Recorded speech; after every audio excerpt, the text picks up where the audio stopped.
As humans, we crave certainty, predictability, and familiarity because having a sense of what's coming next makes us feel safe. What that can mean for us is that when we're navigating pregnancy and getting ourselves ready for birth, experiences that are packed full of unknowns, packed full of uncertainty, we can have a really hard time with that. In my own experiences, as someone who's navigated 3 pregnancies and as someone who helps support others navigate their own pregnancies and get ready for birth, we don't talk nearly enough about the potential challenge of navigating all of this uncertainty, of getting comfortable with all of the unknowns. We don't talk nearly enough about the stress it can create and the potential anxious thoughts that can come with it.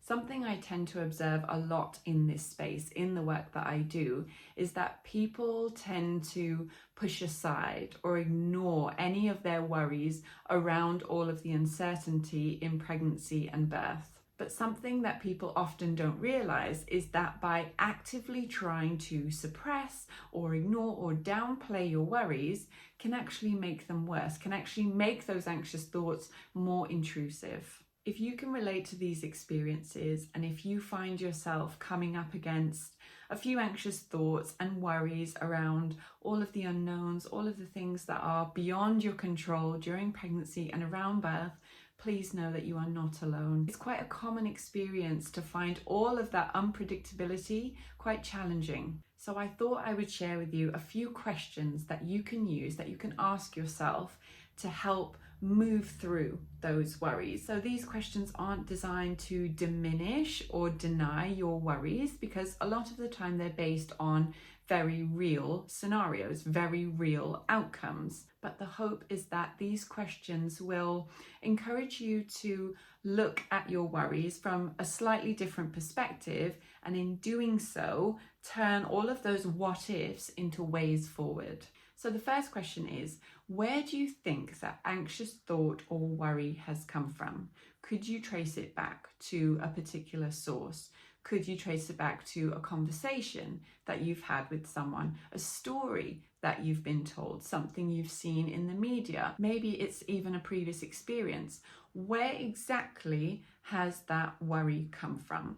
So often the worries or anxious thoughts that we have can become so big that it can be really difficult to get a sense of the root of them. By connecting them back to the source, it can help us gain a clearer understanding of them.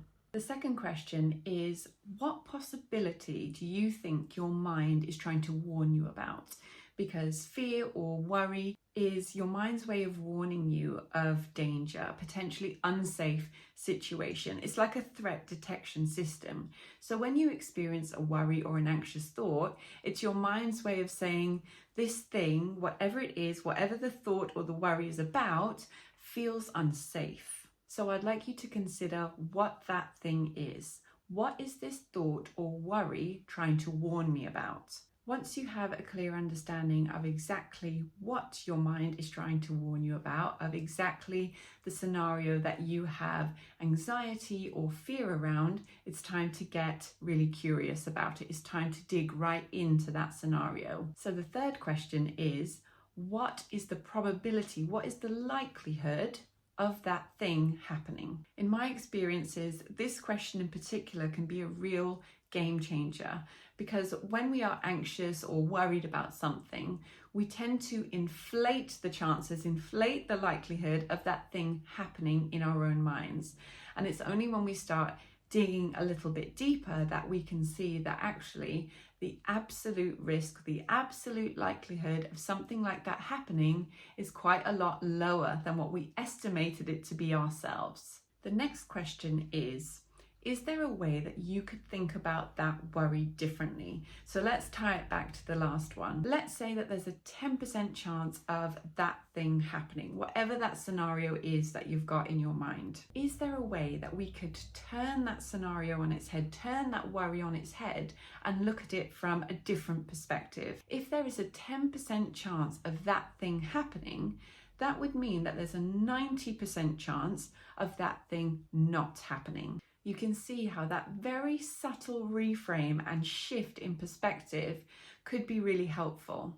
The final question is there a way that you could share some of the weight of that worry, release some of the weight of that worry so that it feels smaller and a bit more manageable?